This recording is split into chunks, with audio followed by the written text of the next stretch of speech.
What's up, my Yu-Gi Bros? I'm your host, the one, the only, the RJB0. Welcome to Yu-Gi-Oh! In Business Casual. Today we're talking about how Shaddolls make you a better Yu-Gi-Oh! Player. Now, there are a lot of top decks this format. It is a rare format in which we actually have more than a top 3. We kind of have a top 4, and all of them, in my opinion, are very fun decks to run. But Shaddolls, in particular, are a very good teacher of how to get better at the game through competitive play. Now, we learned from the Mermail video that the best teacher decks are the ones that make it blatantly obvious when you messed up. So today we're going to go through 3 areas of Yu-Gi-Oh! Play that Shaddolls make you better at.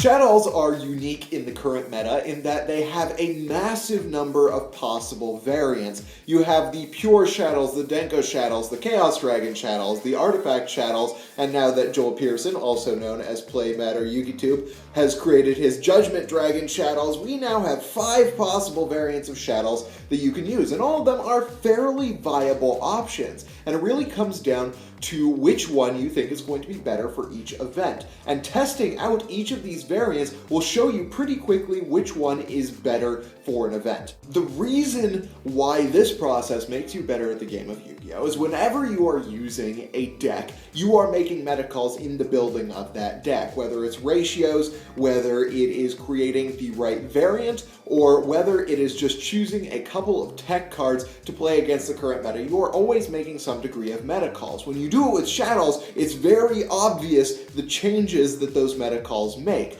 Artifact Shaddolls allow you to destroy cards during your opponent's turn, or maybe make Pleiades. Chaos Dragon Shaddolls give you a ton of firepower through your extra boss monsters like BLS, Chaos Sorcerer, and Dark Arm Dragon. Denko Dolls protect your really fast plays to ensure that you get a really big board very quickly, and the Pure Dolls allow you to tech out your build. Which one of these is best for an event becomes very obvious when you start testing. The more you play different variants of Shaddolls, the more you understand the differences that your meta calls make in a game. Once you sit down at the table to play against your opponent, another teaching moment comes up for Shaddolls. Shaddolls are fairly unique in this meta and in the game of Yu-Gi-Oh! In general in that they do not have an ideal opening play. Satellar Knights, you want to have a Deneb and you want some back row. In Qliphort, you want to get a scout, you want to get a Qliphort monster on the field, preferably carrier, and you want to equip that Qliphort with Sacrifice. Burning Abyss, you want to get at least a Dante on the board with 1 or 2 back row. Shaddolls?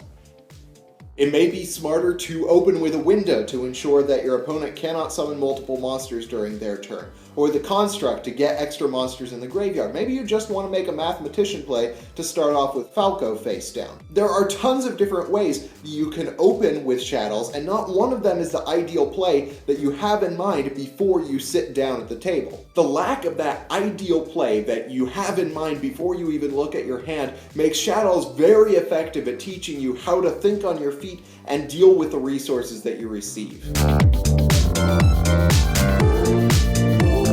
Speaking of resources, as I always say, Yu-Gi-Oh! Is a game of resource management, and Shaddolls are unique in this meta in that they don't really have recurring resources. They have the recurrence of their fusion cards, but that's just about it. Other than that, it's really about managing the cards you have in your hand and the cards you have on your field. Shaddolls burn themselves out of resources much more quickly than the other decks in the meta, and it becomes fairly obvious when you've already done that. The clarity with which you can see when you've used up your resources and how quickly you're using up your resources is a great teaching method for teaching players to not use cards when they don't need to use them. Beyond all of those things, Shaddolls are just a very complex deck. You have a lot of resources available, a wide card pool, and a lot of various options that you can use when you go into your game. Playing Shaddolls just makes you a better toolbox player. And so I would argue, while all of the decks in the current meta are a lot of fun to play, and I would say that almost all of them